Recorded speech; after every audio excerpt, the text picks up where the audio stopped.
Ketika ulang tahun Partai Komunis Cina kemarin, dia itu mengatakan apa? China is invincible. China ini nggak bisa terkalahkan. Nggak ada kekuatan manapun bisa mengalahkan China. Tapi nggak hanya itu, Pak.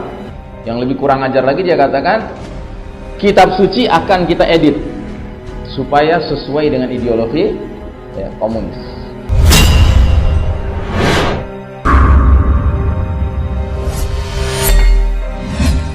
Nah, jadi ketika kaum kufar masih menguasai teknologi modern seperti sekarang, maka sistem Dajjal, sistem kafir syirik yang disebut sistem Dajjal ini dapat seenaknya menjalankan berbagai kezalimannya, Pak. Contoh, teknologi digunakan untuk kezaliman dalam hal surveillance, dalam hal pengawasan ketat setiap individu. Ini kan mengerikan sekali, Pak. Sekarang ini di China, itu di sekolah-sekolah elementary schoolnya, sekolah dasarnya, itu anak-anak masuk kelas itu harus pakai alat seperti ini, Pak, ya.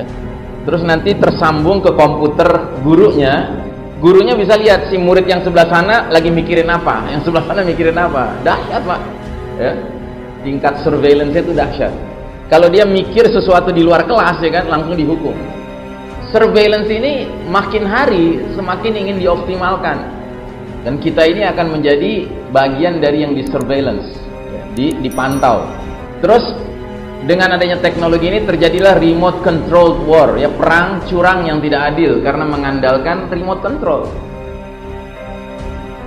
Mereka cukup ada di ruang ber-AC, ya, pakai komputer, pakai mouse, ya kan, kayak main game aja.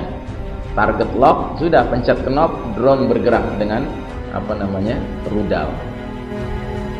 Penyebaran hoax dan fitnah, ya, dahsyat sekali.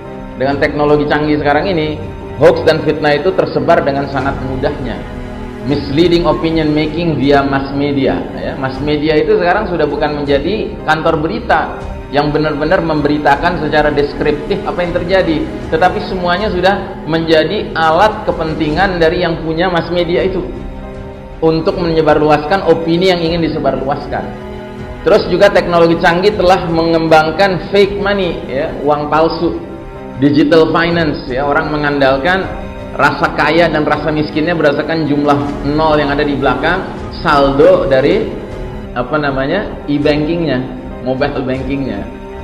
Jadi kita tidak hidup dalam kenyataan harta yang sebenarnya karena kita tidak dibiasakan menggunakan currency, alat tukar yang benar-benar memiliki intrinsic value, nilai yang ada pada bendanya, tetapi extrinsic value, ya.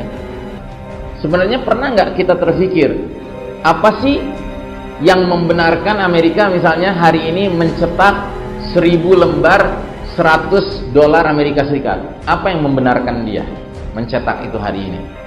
Atau Indonesia lah, apa yang membenarkan Indonesia hari ini boleh mencetak 100.000 lembar kertas uang 100.000? Dan apa yang melarangnya? Nggak jelas, Pak, hari ini. Nggak ada tolok ukurnya, apalagi sejak tahun 1972 Presiden Nixon memang mengeluarkan peraturan yang tidak lagi mensyaratkan orang yang mau naruh mau ngambil uang dari bank itu harus masukin emas. Udah nggak ada hubungannya antara emas dengan note banks, itu udah nggak ada hubungannya, Pak. Jadi hari ini kita benar-benar hidup dengan keuangan yang pada dasarnya nggak jelas ininya, intrinsic value-nya. Dan sudah barang tentu teknologi canggih juga menjadi sebab munculnya banyak false image building, pembangunan citra yang palsu. Misalnya orang yang sama sekali nggak punya keahlian tertentu bisa digambarkan seperti punya keahlian tertentu, dan orang yang sebenarnya sangat pakar di satu bidang, ya kan, bisa ditampilkan menjadi sangat blow on, yang sangat kelihatan nggak ada mutunya gitu.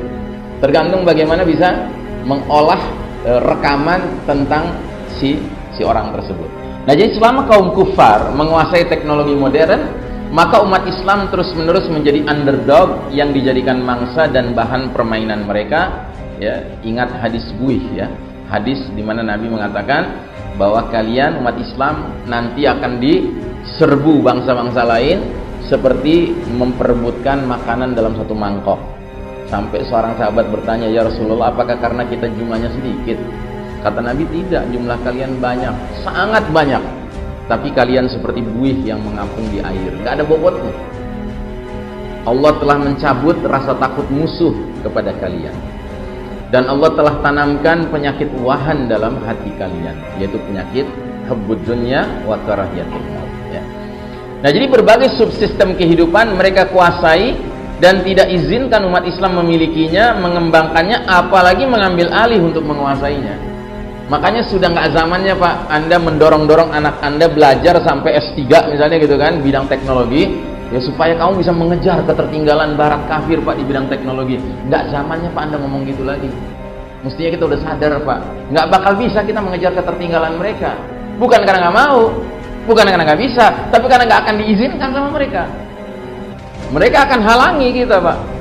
Makanya banyak putra-putri muslim dari negeri muslim yang belajar ke barat, Amerika, Eropa, kalau dia brilian, ya IP-nya tinggi, IPK-nya tinggi Pak, indeks prestasi kumulatifnya tinggi, dia kalau perlu nggak diizinkan pulang ke negeri muslimnya, dikasih kewarganegaraan setempat, dikasih pekerjaan, ya kan?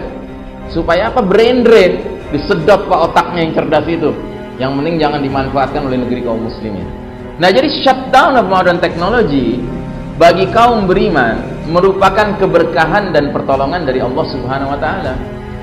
Saat itu terjadi, umat Islam bisa istirahat dari perlombaan di bidang teknologi melawan barat kafir. Seketika posisi kaum beriman akan menjadi setara dengan barat kafir. Sama-sama nggak punya apa-apa, iya kan? Anda pikir sekarang barat kafir ini bisa merasa sombong, bisa merasa terus-menerus supreme di atas kita? Itu karena apa? Karena mereka menguasai teknologi canggih, Pak. Sama, Cina juga begitu. Bahkan Cina lebih dahulu kesombongannya, keterlaluan, sampai akhirnya Allah kasih ujian, ya kan? Ketika ulang tahun Partai Komunis Cina kemarin, di acara ininya, acara pidatonya, si Jin Merah Jambu itu, Jinping, ya kan? Jin Merah Jambu kan? Ya kan? Dia itu mengatakan apa? China is invincible. China ini nggak bisa terkalahkan. Nggak ada kekuatan manapun bisa mengalahkan China. Tapi nggak hanya itu, Pak. Yang lebih kurang ajar lagi dia katakan, kitab suci akan kita edit supaya sesuai dengan ideologi ya, komunis. Itu baru niat Pak, baru niat merubah kitab suci, udah dibegitukan sama Allah. Nah, jadi saudaraku rahimakumullah, dengan kecanggihan teknologi yang dikuasai China, mereka juga merasa supreme sekali Pak sekarang. Dua sekarang kan ini yang beradu ini, Amerika dengan China, ya, yang merasa memiliki artificial intelligence kan dua ini, ya, berlomba-lomba mereka. Nah, sama Allah dimatikan, teknologi canggih ini dimatikan, ya, bukan untuk mengalahkan China atau mengalahkan Amerika, tidak, untuk mengalahkan semuanya, untuk membuka jalan bagi umat Islam agar menjadi setara dengan kafir barat. Ya Allah bukakan jalannya Pak, sisanya terserah kita. Mau nggak kita ambil peluang jalan itu? Atau kita termasuk orang yang nanti meratap-ratap gitu, wah teknologi berhenti nih, habis ya kan? Kalau kita termasuk yang meratap-ratap, ya maaf-maaf aja, berarti kita diam-diam sudah merubah surat Al-Ikhlas. Ayat yang berbunyi Allahus Samad sudah jadi teknologi somad, jangan-jangan selama ini, ya kan? Bukan Allah tempat bergantung, teknologi tempat bergantung. Hey, come on, wake up man. Teknologi buatan manusia, kok masa kita harus bergantung pada buatan manusia? Kita bergantung kepada pencipta jagat raya, bukan sekedar pencipta manusia Pak, pencipta jagat raya Allah Subhanahu wa taala.